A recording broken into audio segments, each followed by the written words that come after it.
welcome down to Stage One Studios, obviously. Happy to have you here. If you could just give us a quick introduction, tell us your name and a little bit about what you do. Okay. So, hi, I'm Alicia Mattera. I am the owner of Cooks and Books. I just opened, I'm going into my third month. I'm located in Meridian off Overland and Eagle. It's a cooking studio and a bookshop. I teach cooking classes and I host events. I have parties. And it's a bookstore that has a lot of gift items, but a lot of unique books that I have hand selected, every single one. So you curated everything in there. How Yes. exciting. It is exciting. I love bookstores. So to now own one, it's taken me a couple months to fully process that I'm the owner. Wow. And that I get to live in that space and do all the fun things every day. So Is it genre based or is it everything? under the so sun? of course I have cookbooks and I get asked that all the time. Like, is this a cookbook store? But it's not just a cookbook store. I have kids, teens, adults. That's how Wow. I've sectioned it out. And I just kind of rotate different things in and out and just keep it fun and interesting and just things that I like or I've heard about. I do a lot of research into what I'm bringing into the store. I've joined a lot of book groups just to see what people are reading and recommending and all that good stuff. So that's kind of how I set it all up. Has this been always been a dream for you, or is it something that kind of came out I've of... always been an entrepreneur. So Okay. I was an entrepreneur for 20 years before I moved to Idaho. And then when I moved to Idaho, I took a break and became a teacher. And when I went to college to become that teacher, I got a degree in FCS, which is Family and Consumer Science, which is home ec, which most people know that. So I started teaching cooking. And so when that started, I started rolling in my brain, how could I make this a business one day, because that's just how I think. And so the cooking studio was running through my mind for a few years. And I actually looked into a space and different things. But I knew I wanted a second piece because you can't teach cooking classes all day, every day. Right. So I needed something else. And I toyed around with the coffee and the cafe idea. That was a couple years ago, but I didn't want that. And so January of this year, the bookstore came to me and I checked the name, Cooks and Books. And then all of a sudden a lady called me about a space that was 5 minutes from my house. And so all the things started checking and I was like, I guess I'm going to do this. Beautiful. And I left. I love my teaching job though. So I taught at a school for pregnant and parenting teenagers, which brought my previous life into this life. I was a doula for 13 years. So I loved the job. I didn't plan to really leave it, but when all the things started happening, I was like, okay, I guess I am leaving. And I just left it in June and jumped right in. I took a month off, took my summer break that I wanted so bad. And then I jumped right back in and been rolling ever since, fast and furious kind of stuff. Like a lot of things have Absolutely. happened. Yeah. So, but it's been good. And I got voted on the board of the school. So I still get to be part of the school that I loved Amazing. to be a part of. So yes, everything is great. A lot of synchronicity lining up there Yes, for you. I love That's that too. pretty wild. Now, Albert, you've been here before, but maybe a quick reintroduction for those who may be seeing you for the first time. All right. My name is Albert Liu. I run a business called MetFix Boise. So we do both nutrition and fitness, education and training. We do one-on-ones as well as groups, and it gives an opportunity to help improve someone's fitness and health overall. Excellent. Now I have to ask, how did you two meet? Do you want to tell them? Serendipitously, is that a word? Right? Heck yeah. So I was leaving this class teach here in Eagle at the Eagle Senior Center. Just going down back home and to do whatever else. I missed my turn on the Overland, so I needed to make a U-turn. So I turned right onto Overland from Eagle, and then I go into that parking lot where her place is. So I pull in, and then I look up at the sign, it says Cooks and Books. I'm like, I gotta talk to her, that person. So I park and walk inside and start talking to Nick initially, and then talk to Alicia after that, and just kind of understood our stories from there. And then the thought about collaboration started from there, I think.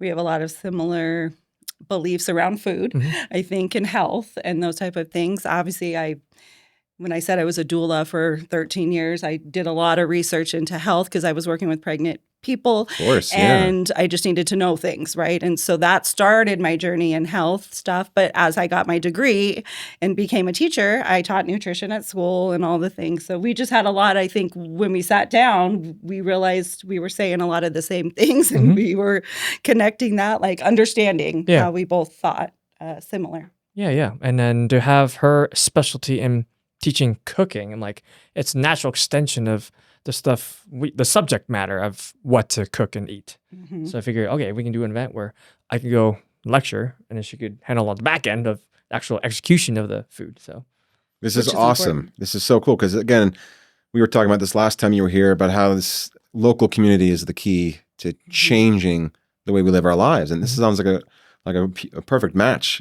Just in terms of you're covering two ends of the spectrum here that are very important. How did you guys arrive to the same conclusions? And is there anywhere where you guys differ in terms of your belief systems? I mean, I think in general, tell me if you don't agree with this, it's eating whole foods, unprocessed. Yep. No sugar at all, really. I mean, Yep. nothing man-made, essentially, I think. Yeah. Yes, anything that starts becoming mass produced, like all of that kind of stuff, the quality goes down. And just part of my teaching and my passion of doing the business I'm doing is when I was the doula going into people's houses. So years ago, realizing that people don't cook anymore. It is a lost skill. And it came from like the kids being raised now, it's their parents lost the skill. So unless there's a grandparent or someone involved, they're usually not learning it Right. just because their parents Yeah. went to the convenience part. And so it's really a passion of mine to teach kids how to cook because they need to learn it again so that they can start passing it on to their children because we are losing it altogether because of convenience. Everyone wants fast food. The convenience of packaged foods, right? And then even the food delivery services now available. They're just not being aware of where that food actually comes from. Right. Absolutely. And cost efficiency, seed oils are in everything now. And yeah. Preservatives Mhm. they don't realize what those are doing to their body internally. They just, again, they just don't have the knowledge, I think is what it is. They just don't know what they don't know. And so having resources like us that are really wanting to educate the community that there is better things. And like what we're going to show at the class, I think, is that cooking can be just as fast as fast food. That's right. If you just commit to like literally 10 minutes, you could be there. Like Absolutely. in the time it took you to get in the car and drive and get back, you could have had your whole meal made. If you're really thinking it through, maybe prepping, maybe a little bit of that once a week, it doesn't have to be extensive. And you can make family meals and prep them. It doesn't Fast have to be. and fulfilling. Yes. That's something I found because it took me a while to actually rediscover cooking myself. After I had 2 children, I somehow found the passion to provide for them. And I fell in love with cooking myself after spending years taking the shortcuts and not really appreciating what you can do at home. Yes. But before we go on, I want to definitely, you just mentioned it, this class. Tell me more about this class you guys have planned. This sounds amazing. Who wants to take that one? I'll say first. It's a collaboration between the two of us. We're going to host a 2-hour event, essentially at her place, at Cooks and Books in Meridian. The first hour or so, or maybe up to an hour, will be my presentation of what nutrition is and some recommendations how we should be eating. And then from there, then Alicia will take it and teach us how to cook a certain meal that's according to what I've taught. Yes. Very cool. Part of the program that they have some amazing meals I've looked through and thousands of them, right? And they're very simple. The ingredients are simple. There's nothing like you have to go to the special store to buy the stuff. And the instructions are simple. The picture, I love a good picture just to see where you're headed, And so all of it, I was amazed by it. And so when we decided to come together, that was a big part of it because I was like, I obviously want to back things that I believe in. And when I saw what that was about, I was like, yes, I'm all about it because, again, simplicity is important because people are not wanting to put a lot of time into what they're doing anymore. Everything is convenience, right? So to keep it that simple, I think it's going to help them see the value That it's in possible. it. Yes. Yeah. So It'll be on the 14th of November. our first one. Yep. From 1:30 to 3:30. How many people can attend this in person? How many did we say? 10? 10 first. Yeah, we're up to 10 is what we're looking at, but we are planning to do it like once a month and change up the Excellent. meals and all the things, and we're hoping to get a good little group going that sees the value in it like we do. We're excited about it. So is it sold out already? Not yet. We're about Okay. halfway, maybe so far. Hoping that just keep promoting. Again, we just decided to do this like 2 weeks ago. So we're still new and fresh, but I believe in it. And I think this will help. too. Yes, I Yes. think so too. Getting the word out with And this. I was talking to Albert earlier. I feel like we should definitely think about live streaming that event so that you can have, I don't know, hundreds of people attend, and Yeah. or at least That was in my year 2 business plan. We're accelerating it now. That's amazing. Oh, excellent! That's really exciting. Just out of curiosity, what's the? Is it going to be a surprise? Do you want to avoid the No. spoiler, or do you want to talk Don't about? you mean the meal cooking? meal, Oh yeah. yeah, it's out there. It's It's like out It there. is, Yeah. okay. turkey with cauliflower, ground turkey with cauliflower rice. Spicy. Yep. Yeah, a little spice to it. So that always helps with flavor. Mm-hmm. And that simple little thing, spice, brings so much to a dish.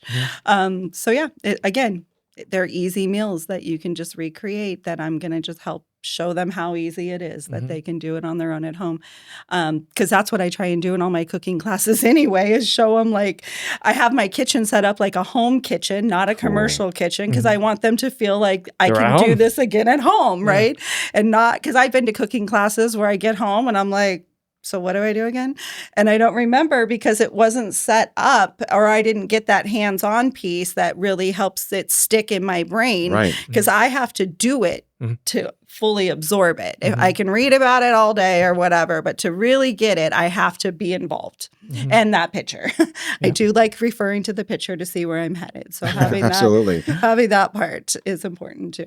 And I think it's very interesting what you said about how the latest generation, we've almost inherited a laziness from the convenience. Yes. I'm just curious. You don't strike me as someone who came from that. I feel like you grew up with food, and who was one of your more major contributors to your Well, passion? I have Italian grandparents, right? And so we did cook a lot at home. I did grow up with the meals cooked for me every day. And so I always tell people this story too. I have 4 children. My oldest is 30. Then I have a 28-year-old. Then I have a 16-year-old and a 13-year-old. So I've been raising kids for 30 years. Wow. And I'm not done. So that alone has kept me cooking because I have never taken my kids to McDonald's. Wow. That's Wow. something I will say my younger two, because I learned some stuff in between the 2 sets, right? So my younger 2, I've never taken to McDonald's, and I will never take them. I'm standing my ground. Now, do they take themselves now? Yeah. And I'm not, my students would always say, you're so mean. I'm like, no, I don't not let them go. I just don't take them myself, right? So as I've learned the nutrition pieces and all of the things over that time, I've just taught my kids how to cook. My sons, I take pride in this too. My sons probably cook more for their girlfriends than their girlfriends cook for them Wow. because I've been, pushing it forever. Probably why they have girlfriends. Well, I'm still around. Yeah, exactly. So, and even my little one, my 13-year-old, she's in the kitchen, she's doing stuff, she's experimenting. I encourage it. And so I think it's important for parents to get back to encouraging their kids to cook or start cooking together maybe so they can get that skill together, Yeah. because some of the parents, they don't know either and they're too scared. So I'm just curious. Why do you think they still choose to go to McDonald's on their own, even with the education and the awareness? I'm just curious about that myself because I don't go My out children? of principle. Like, Yeah. even if something does taste good, I won't do it out of principle. And I'm I just think curious. they do because of the generation. Their friends are all doing it. Yeah. So they're going to go too. So That's what it's interesting. about more. But they know I'm not taking them. So even when they'll ask me still and I say, no, I'll just keep driving right by. So no. How about you, Albert, in terms of your background with food? I'm just curious. Ooh, well, I grew up with my mom cooking at home for us. My dad didn't really cook that much, but yeah, having vegetables and meat and rice and all that all done for us. Yeah, she made it a point to really prepare food for us all the time, really.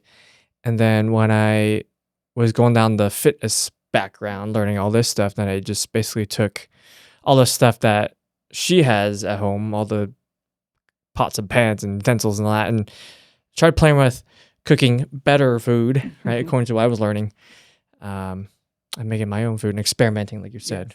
That's what it's about. Not being scared to experiment. That's right. Most people Yeah. just freeze up. And Why are they so intimidated, do you think? Because they're just not used to it. They don't want to make them Trial and error is really what it comes down to. Like, Right. how are you going to figure it out if you don't try? So Exactly. you got to just go for it and try. Yeah, I've been saying that the kitchen is a lab, Yeah. right, to experiment with different food combinations and amounts and whatnot, and how that affects someone in their life. And then the gym is a flip side of that, another lab to experiment with someone's body in all these different ways to see how it affects their life. And these two labs are affecting each other. What you feel, how you experiment in the lab of the kitchen affects the experience in the gym. And then the experience in the gym and the lab there affects what's happening in the kitchen as well. So I kind of see it as a melding of the world here. For real, yeah. I agree. I also find that the kitchen at home, it's like the nucleus of the house. Yeah. I mean, that's where everyone tends to congregate there. That's the spot. And it's the source of sustenance and It joy. brings memories. It needs to be. It creates memories, Yes. like I said, cooking with a grandparent, or, you get a feeling off of food, and it brings those feelings, those experiences, memories, just with being with your family, whatever it is. It is part of that. And we've lost it. Again, it is something we aren't doing as much. Yeah. And maybe it's because we're busy. We're working. Both parents are working now. I was going to say in my household, my dad cooked more. So that was normal to me, and maybe why I've pushed my sons. And my husband cooks in our house too. And my daughters are used to it. They say, my husband's going to cook me dinner one day. Like, that's a norm for them to just say that, right? Because it's normal for us in our house for the men to cook. So but it's not in all houses. No, of course not. Yeah. It should be universal, though. I It think. should, 100%. At least one person cooking in the house. Yeah, Yes. please. See, that becomes another problem, Right. because if you bring two couples or a couple together and neither one of them have any experience cooking, well, then how's that going to work out? Right. That's an happening opportunity. more and more, though, where Yeah. they're coming together and both are like, do you know how to cook? No. Do you know how to cook? No. And that's an Okay, opportunity to bond and let's do is. something And together. come to Cooks and Books and have a cooking There we class, go. right? For real. Exactly. So yes, and I had some health issues a few years ago, and cooking and changing what I was cooking then became a new part of my life, because I had to get rid of gluten, and that was a big change, because unfortunately I do like sugar and I love sweets, and so I had to do a lot of experimenting. Baking is literally science. You have to understand some things to know what happened or how you're going to fix it. So I was in a master's program at the time, so I would use baking as a way to not do homework. And so I would experiment a whole bunch that year of doing that. And I learned a lot of things just by trial and error, because literally that's what it has to be. Nice. So now I don't go ever eat gluten because of how horrible I've spent living the last 20 years before I knew what was wrong. I feel better now at 51 years old than I felt in my 30s, just by getting rid of gluten out of my life that my body was allergic to or whatever. And it's just caused so many health issues, and it's just crazy to me. And that's another reason why I'm so passionate about just people learning about food and what it is doing to it. We had this conversation about your body being a machine, and if you don't give it the right fuel, how do you expect it to work, right? And that's really what it comes down to. And we talked about this last time we were together in terms of the impact of our food on our bodies and how it has changed so rapidly, so quickly. Like, can you tell me more about your struggle with gluten? Because you're obviously not alone. And I also think that a lot of people are just not aware that they're being affected by gluten, for example. 100% that. So can you give us some background on what it was exactly, and how did you figure that out? Well, I kind of knew because I do my own research. I read studies a lot, and I really dig in deep. I knew for years I had it. I would go to my doctor and they'd say, no, you fall in normal range in your blood work. And I found out later, after going to the right doctor, that you can fall in normal range, but you can be a high normal range or a low normal range, but you're still not normal. So that was what I knew was going on, but nobody was listening to me back then. Well, then unfortunately, I got COVID, and I almost died because I didn't know I had Hashimoto's, and that was the problem. Okay. And so I got better, obviously, and that's when I realized I had this Hashimoto's, and I got on my meds, and I changed my eating habits, and night and day. Incredible. So yes, when I think about how many people have eczema these days or have things going on that are signs that their body is struggling on the inside, and they just think it's normal. Do you know how many babies I've heard? Oh, my baby has eczema. And it just has become such a norm. And I'm thinking, that's not a norm, and there is something else going on. And, sometimes we figure it out, usually a dairy or a gluten problem. That's usually what they come back to.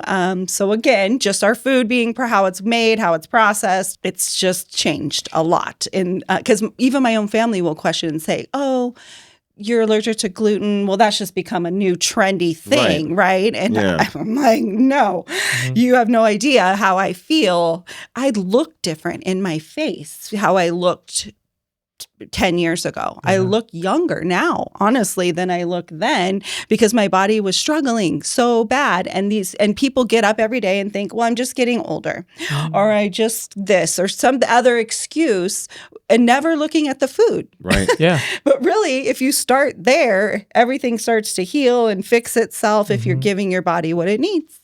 The warning signs that you're talking about show up, Yes. right? In the perceived subjective feelings as well as objective, just seeing changes in your skin and whatnot.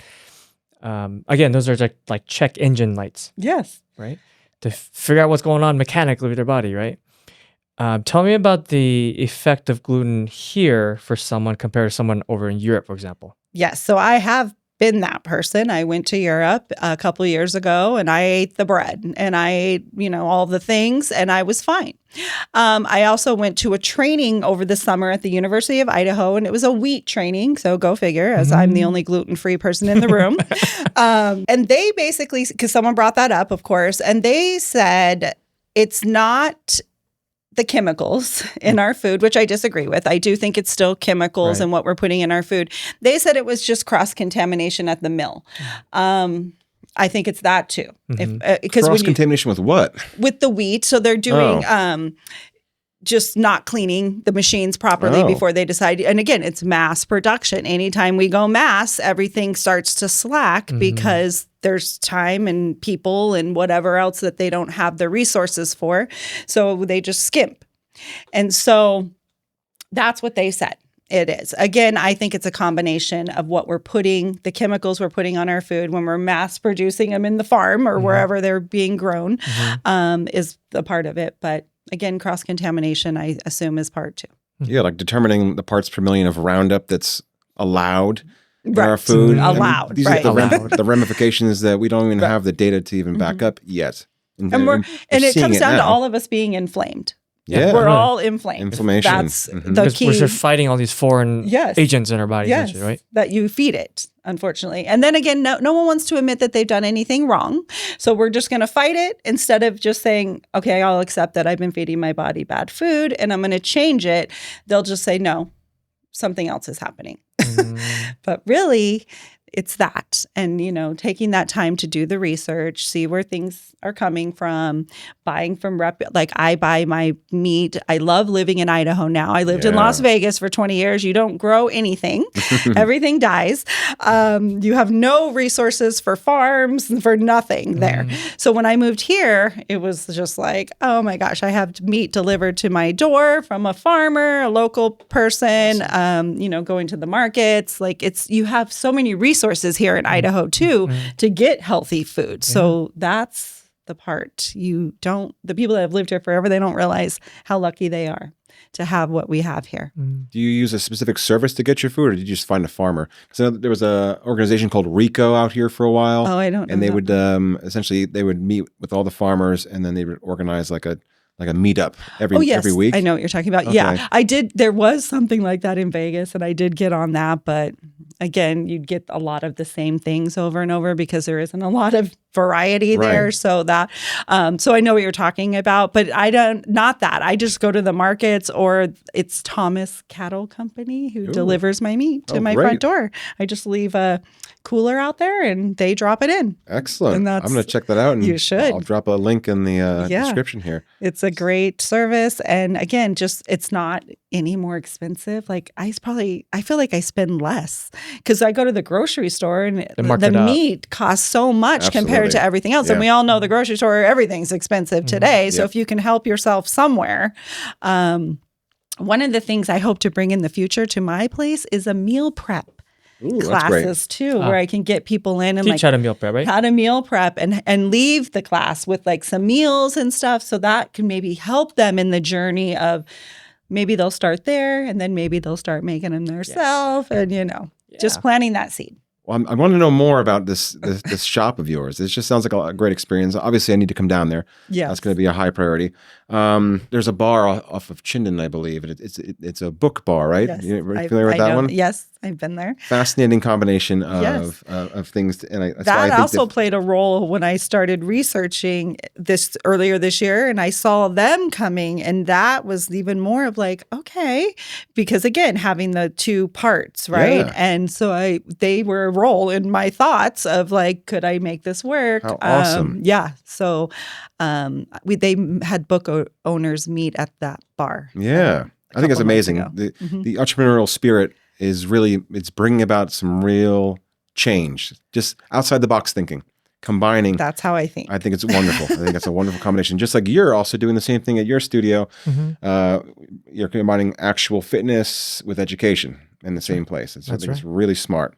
What other book related events do you do down there? If it's not specifically for cooking, we do a author cookbook meeting? club. You do. We just had our first one and it was awesome.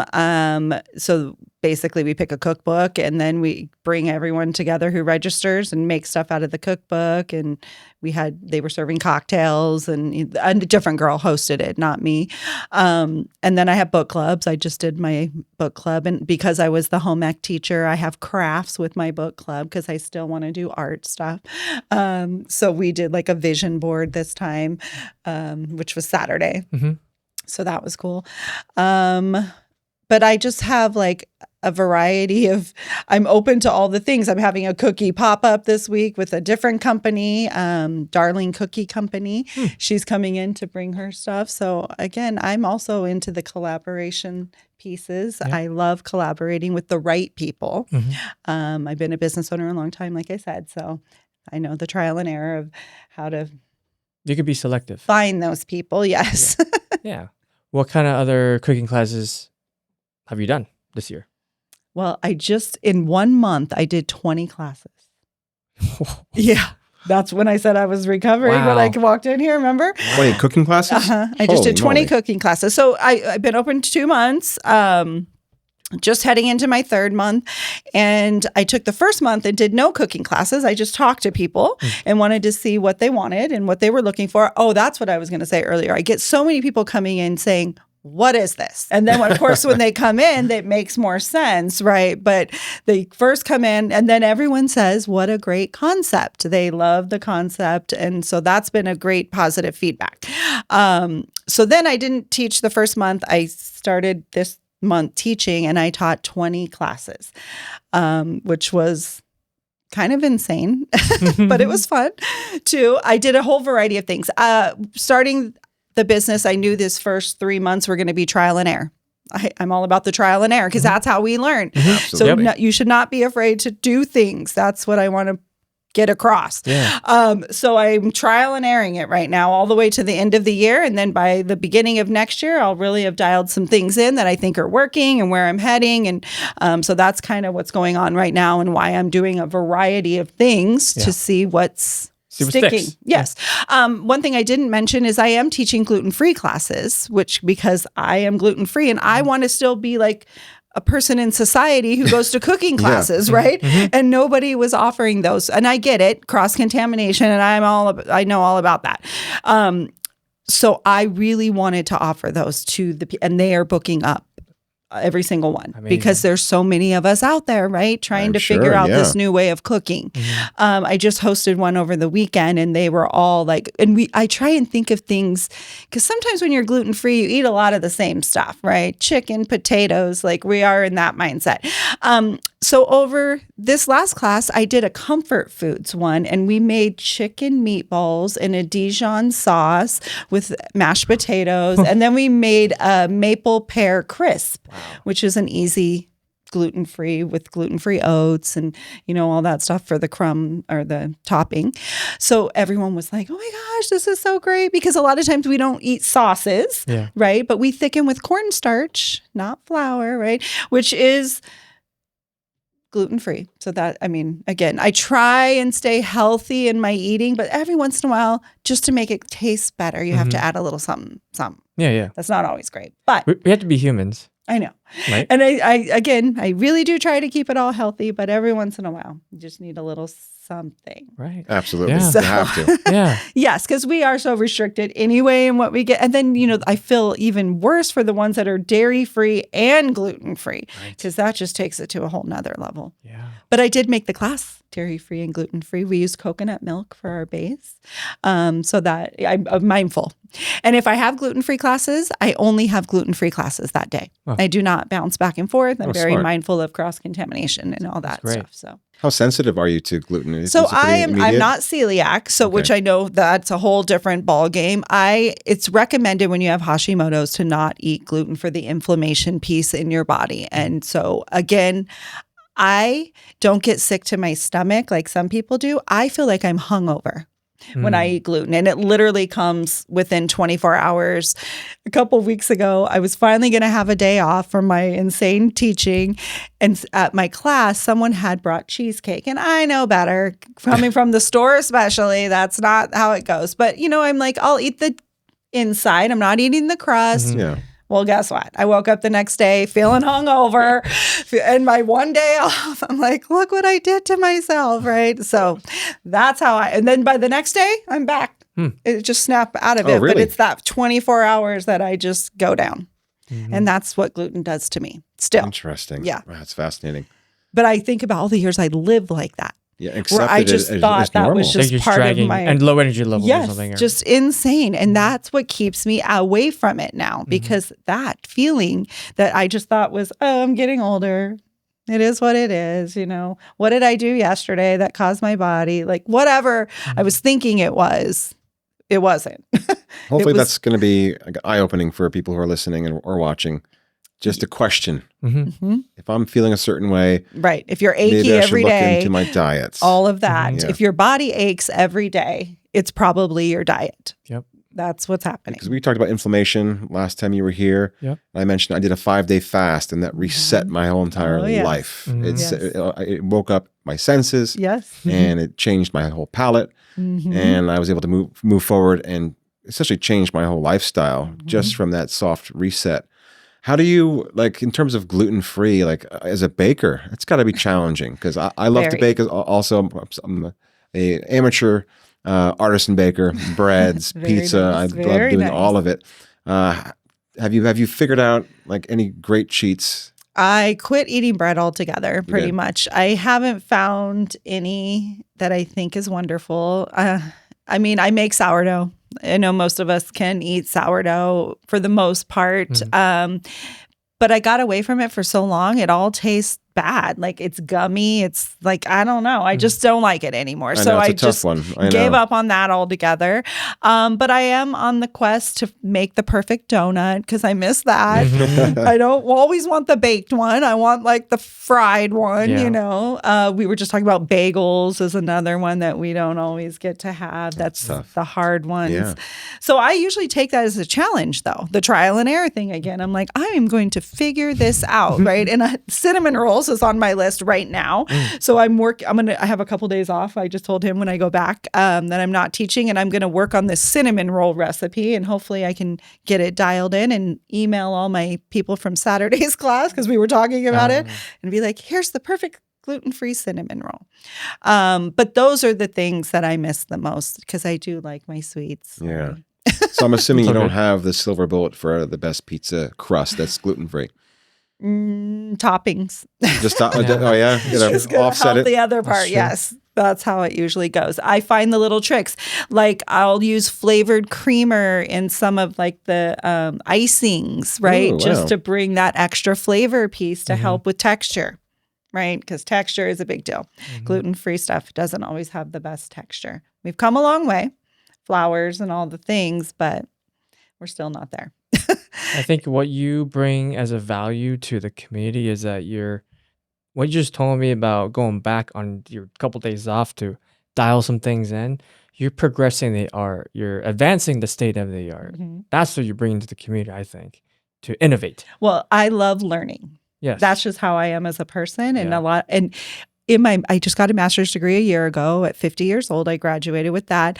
And all the years I've been, I have my way of thinking. It wasn't until my master's degree and them saying, you're an innovative thinker and it's okay. Because I haven't really had conversations with a lot of people that understand my forward way of thinking or how I'm always learning and trying to figure something out. Yeah. So it was just a year ago that I'm like, it's okay. I can have that way of thinking and it's good. And so I am that person that is going to figure it out. I'm going to keep looking into it. I'm going to do the research. I'm going to find out why the cinnamon roll is not turning out the way I want it to turn out. And in turn, you're not only helping yourself about eating a cool, good tasting cinnamon roll moving forward, but you're going to help others out with that as well. That's what I was saying. I want to pass it on. We were discussing it in my class and I told them, if I dial it in this week, expect an email and I'm going to send it to all of you. And so they're counting on me too. Even with my kids, like I was saying, I give them knowledge and I let them make choices, right?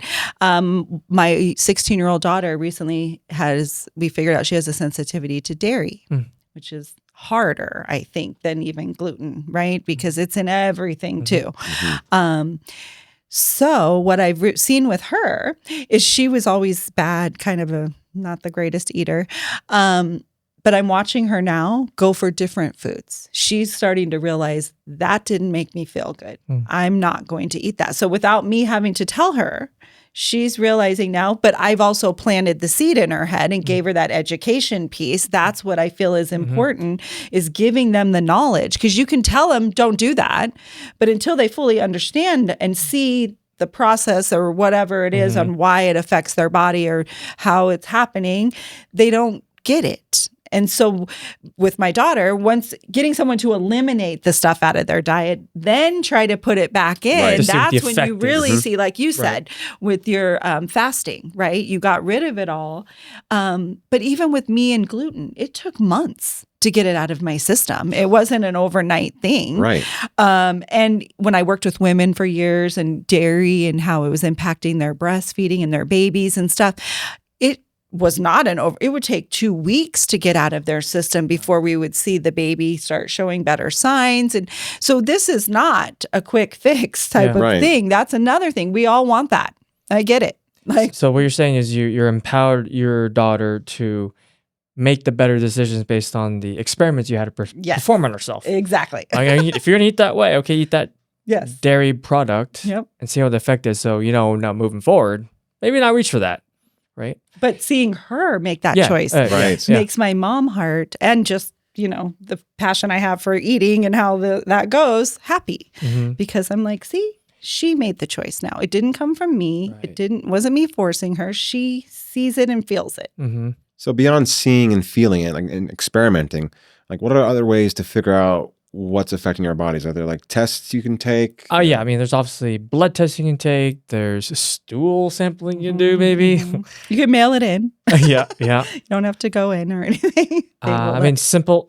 There's even deeper in this, genetic testing. Yeah. So you can do a little saliva swab or something and send to a lab, and they'll figure out what your genes are predisposed to. Yeah, that's very effective, right? Figuring out how we can process certain things. Like for me, for example, caffeine. I know everyone's has that's a CYP, whatever gene, and if you're dominant or recessive in that specific allele, you're either a fast or slow responder to caffeine. And I learned from the whole genetic testing I did was, okay, I'm a fast responder. And I could connect that to the actual feeling when I drink coffee or something. It's there. I'm there. Anyway, so stuff like that is possible. Blood, saliva, stool. I mean, anything else that you know? Well, I was just saying that a lot of us don't test our vitamin levels. We go in for blood work and no one asks, can you check my vitamin D and B? We don't even, and most doctors don't recommend it either, which blows my mind, but that's the reality of it. You have to ask them for it. They're not going to just offer it to you unless you go to the right doctor that knows how to look for that. They will. And that's what I finally found was the right doctor who tested all my levels and everything was low. We've talked about this. Pretty much everyone in society is low in vitamin D and vitamin B. And those things are huge in your immune system, in your brain, and your mental health. We have a lot of mental health issues these days, right? And if we all checked our vitamin B levels, and got those up, we probably would see a difference. Because I know for my own self, that made a big difference in my own mental health. Are you supplementing, or are you finding some natural sources? Both. Okay. But I keep my supplements going just so I make sure that I keep my levels up, right? And then I do a little liver detox too, just because supplements, they can overload yourself too. But getting it from food source would obviously be the best. I would say that's the priority, right? Yeah. If we need to supplement with anything else, and supplement. Right. Yeah. I will say the reason I started supplementing, obviously because I was low, but when I changed to gluten-free, I was like, everything's awful and I wasn't eating. So I had to take those to for sure keep my levels up. And so I just think back, I was telling someone this story yesterday too. For years I was sick. I would catch everything that everyone had. In any part of the room, I would catch it. I worked in a school for the last 3 years and never got sick. Wow. Because I've got my immune system and all my vitamin levels up, and look at how my body responds. So that, again, I'm living the experiment and I see it in myself. And that's why I'm so passionate about it, because I saw it work for me and how it changed everything. So I just believe we need to educate people. Yep. So what should people do to get proactive about discovering these things in themselves? Check their vitamin levels. Well, that's one thing, right? For gathering data, that's a good thing. But also, I think it's one thing to do is the next time they go to the market, it's just be aware of where in the market they're walking over to first. It's a physical perception of where they're at. Okay, and then after that, then it's trying to figure out what they're actually putting in their bodies. So, I mean, a simple food log or diary, or just taking pictures of their food and keep it in some album or folder, and just kind of look back all that for a week. And that'll give an idea of where they're at. And connect that to the effects they're feeling. Yes, because that's the thing. But again, sometimes it takes weeks to get it out of your system to even feel the good effects out of it, So there's some patience involved here. Which we don't have as a society. We don't. No, we don't. We tend to reach we want instant gratification. Yes, for instant everything. gratification, instant pleasure. Yeah, which is a damn shame. What I think is very exciting, though, is meeting people in your community, for example, at your establishment, and just changing maybe the type of people you hang out with potentially, because that says a lot about you. Right. And I think if you get on board with a group of people that are proactive about living better, living longer, living healthier, and learning to cook, I mean, that's where I'm headed right now. I want to surround myself with people that are like-minded, and they want to expand in that direction, and rather than going the other direction. It does matter. So you have book clubs, right? Do you have a cooking club? Where we get together and cook all the time? No, but I wanted that. That is in my business plan at the beginning, and a baking club. I think we're on the same page right now. Let's get together and bake or whatever. Yeah. Yes, that is. That's in the plan. Yeah. Okay. It's in one of the That sounds plans. like a lot of fun, actually. Yes. And going back to what you said, getting the people that are like, I see the value in this. I enjoy getting together and cooking with, because again, we've gotten so far away from cooking. We used to do it as a community and help each other out and, cook for your neighbor, and none of that's happening. Right. We're barely cooking for ourselves, right? So we're definitely not cooking for other people, but I have always cooked. I hosted every event that for holidays, that's just been my norm. So I'm excited ever since before I moved to Idaho, when I have no family here. So it's been out of my norm. I mean, I have a couple family, but it's been out of my norm to host the big group party situation. So now I get to host it at my place. And so I'm getting back in my groove with doing all these big event stuff. But yes, that is my goal. And it was on my vision board. Great. Was bringing people that are like me to my space so that we can all do the things together, because we all believe in the same stuff. It is literally a community building element. That's what I was So hoping tell me for. more about how you were able to bring this to reality, though, in terms of, you say you have a vision board, because this is always inspiring for me, is to understand how people manifest the things that they want. So I've been doing that my whole life. vision boarding. Any other secrets to? People always tell me, how do you do the things you do? I've done a variety of things in my life. I'm one of those people that I do not work the same job for 30 years or one of those. I have multiple different things. But I'm just I believe you can do whatever you want to do. And I just have that mindset. I'm not envious. I tell people this all the time. I don't look at other people. If I look at them, it's because if I want to do it, then I go do it. I don't go, I wish I had what they had. I wish I was doing what they were doing. None of that even rolls through my head because I just have my own thoughts. And if I want it, I go for it. That's beautiful. Yeah. Comparison does not help. Not growth. at all. No. And going to the vision board, I actually do vision boards every single year. I joke around that they're like 2 years behind, really. So like I do it and then 2 years later that shows up, right? Yes. But what's funny is I did a vision board this year, and then within a month, all of these things started rolling.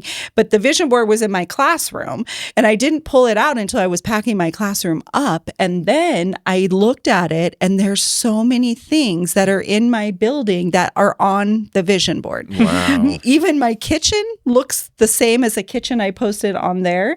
Even this random zebra that is just like a statue that I just found somewhere. There's a zebra on the vision board. It's like weird stuff like that. But I love that kind of stuff. Yeah. I love to see it come to life and compare. Some people think it's weird, but I don't. I think I'm just that person that thinks you can have whatever you want. You just have to believe in yourself and go for it. Oh, I love it. I love So that's just how I think. I've never done a vision board. Have you done one? I've done one. Okay. Yep. Okay, well, I'm doing a vision board workshop in January. Are you? So let's There you go. be there. Count me in. Yeah. No, I need to know this. Yes. This is like It's this on is- my This is calendar. like ancient technology. I'll always do It vision really is. boards. Always. If you've never done I one, know. you're coming. I know. I feel like I've been able to do a lot without it, and it's like I can know I can do a lot more. Yes. Yeah. I believe in that manifestation piece. I think you are proof of it. So Yes. it's very inspiring to see. Thank you. So this will be your first collab event coming up here in November. Yep. Yes. And you have planned follow-ups, I'm assuming, right? Yep. Yes, we're planning Already. once a month. Yeah. We already have one in December too. That's on the calendar. Excellent. You I'm can so find it all on excited. my website, Yep. cooksandbooksco.com. Excellent. It's on the screen right now, I promise you. Everyone. Everyone sees it. Good.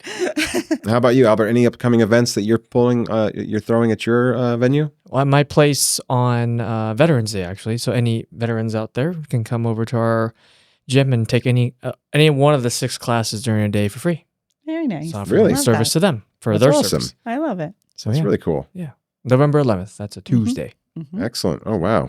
It's Yeah. right around the corner. But I'm trying to think, is there anything else you guys want to talk about while we're all in here? How about this? Not being afraid. What's it mean to you? Not being afraid. To be fearless. I think there's an element of audaciousness. You know, Yeah. being fearless means you're a willingness to be audacious and to do radical things that would embarrass others, but don't let it embarrass you. Let it empower you. Be audacious, be fearless, and make mistakes. 'Cause that's growth. That's funny because Mhm. my second business name was Audacious CrossFit. Really? and then Audacious Fitness Wow. before this. So Interesting. yeah. I'm fearless. I get told that all the time. People have always told me that. Like, I have no fear. And that's not true because I definitely have fear. But I also feel that we're here to try things in life, you know, because I just am that person that's like, I always say, there's only one guarantee in life, and that is that you are going to die one day. So what are you doing between now and then? Right. And that's literally how I live my life. And so I'm more afraid of not fitting in all of the things that I want to do in this life. That's what makes me afraid. I have a list of things that I still plan to do in my life and manifest into my journey here. So that's kind of how my mindset works. I'm more of like, I love a challenge. I'm more afraid of not getting around to doing all the things that I want to do in my life. We're limited on time because, like you said, at some point we'll all go away. We're transitioning to a different life, maybe. But in this life, we can operate without any limits from day to day to day. That's where you're living, right? I think we limit ourselves by our mindsets, right? So keeping that positive mindset. I always look for the good. Somewhere it's there. I know. And, you know, and because I'm older now, I've realized throughout my life that good things always come from bad. It's hard to see it when you're in it, right? We've all been there, done that. But looking back, I can always say, well, if that didn't happen, then this wouldn't happen either. And so finding that faith to know that there's something better coming, and not being afraid of what that might be, embracing it, that mindset piece again, it's how you think about what's happening. There's a way of framing this too, and everything, all these decisions and actions we're taking, it's that it's not bad or good. We don't have to assign a connotation of bad or good or positive, negative. It's just the result. And if we zoom back out to like 4th, 5th grade about learning the scientific method, so all we're trying to do is observe, measure, predict, and then test. And that cycle continuously goes over and over. From moment to moment of our lives, we're doing that. Yes. And if we start to see that these results we get from these predictions are just as they are, and not positive or negative. Now, I think we can maybe free ourselves from those thoughts, limitations. Yes, all those things. Great. I think. Yeah. I like that. It might help people. Yeah.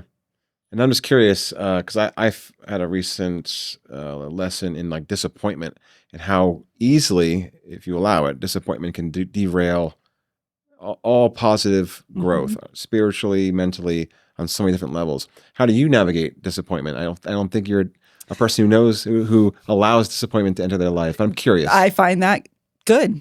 I always look for the good, and it's there. I promise, somewhere, somehow. But you have to be disciplined to find it. And I have found the skill to be disciplined, to be able to step back from a situation and look at it from all parts. I think that's what we don't do as society. We want to look at it from one point of view and think that's the way. But one skill I've learned is even if I don't want to see what the other side is, I always research and do the other side too, because you cannot make an educated decision if you don't know all the pieces. And that's the part where everyone messes up. They just stick in what they want to believe instead of going, well, let me see what this says, even though they don't want to, you know? Maybe I'll give you an example. So I've been doing all these networking, trying to meet different people and provide services to them, get help. So with one group in town, I had an initial kind of contact with email or phone, and we just couldn't line up the meeting times at some point and just kind of lost contact that way. But a lot of people might see it as a disappointment that we weren't able to contact and arrange something. But I see it as that it gave me another repetition opportunity to practice my skills of communicating and arranging things. And, you know, it might be that I plant a seed in his head anyway that maybe 2 years down the line, he might reach out. That if it's not going to happen right now, maybe the time is not working right. But maybe that's sometime in the future that I'm looking at the positive in that way where something happened. That's what I was just about to say. You found the good. Yeah. Right? Yes, there's a lesson in everything. Yes. No matter how disappointing it might seem. Like you said, and the step other back. part is we don't want to blame ourselves all the time. Sometimes it is us, right? Sometimes I drop the ball or whatever it is. But I found where I have to admit that. Right. And then it's done. Accountability. It's a beautiful thing. And then it's done. Instead of living with the guilt or whatever's going on because of it, you just say, oh, sorry. I'm sorry that I did that. And I'll do better later. That's it. Yeah. You're done. That's it. So, but most people don't. They just let it stir and stir and stir and whatever. It digs a deeper hole for them to try to get out of, which is going to be harder. And going to health again, stress is inflammation, like all the bad things, right? So I have learned to try and keep the stress out of my life as much as possible. And sometimes that's me admitting fault so that I can get past it and move on, right? Because most of us carry that with us for years and years and years, which is only causing more issues in our health. Right. So. About that too. So suppose a trauma happens, right? Some extreme things. They bury that stress and trauma in certain body parts. Yep. And they find that, hey, that body part starts hurting for a long time, chronically. Yes. Right. So it's all connected. Disease is inflammation. Right. It's all connected. Trauma, that's another thing I had to process and get out of my life because I know it does live in our cells. Exactly. So I just get anything I can get out of my life that I know is causing me stress. I can't sleep, whatever, achiness, whatever's happening. I sit down with myself and I'm like, what's happening right now? What can I eliminate? What do I need to fix? What do I need to change? And again, that's coming back to the accountability of myself. Again, we don't like that, but that's what it really is coming down to. You have to take accountability for yourself. You can't be a victim of your circumstances. The Right. trauma, we've all got it. I promise you. We're all living some kind of trauma. So, but it will resurface one day, probably in disease. Right. So that's why it's important. One of my jobs in the future, I plan to be an end-of-life doula. I've already taken the training that, yes, that means I will sit with people as they pass away. Right. That's what it's about. But one of the things I learned in that training was the trauma piece. Like most of us are living with so much guilt, and then you're trying to die, and that's just, it's not gone away, you Right. know? So that's one of the things we do as an end-of-life doula is, do you need to process something? Do you want to call somebody to get this out so that you can die peacefully Right. and stuff? So get it out of your life way before that. Absolutely. So Yeah. you can go and live your healthy life and healthy mindset. And then when it is your turn to go, you don't have all this extra. You stuff. go with all the baggage and Yeah. and the pain and suffering. Yes. You can go Yes. peacefully. Yes. Yeah, and you can see how that manifests in people too. You can see people who are really carrying a lot of trauma. And they most take it out on other people. Yeah, That's usually how exactly. that goes. Yep. Or- Generationally, probably. Yeah. Gets Yes. inherited by your Yep. children. And Yes.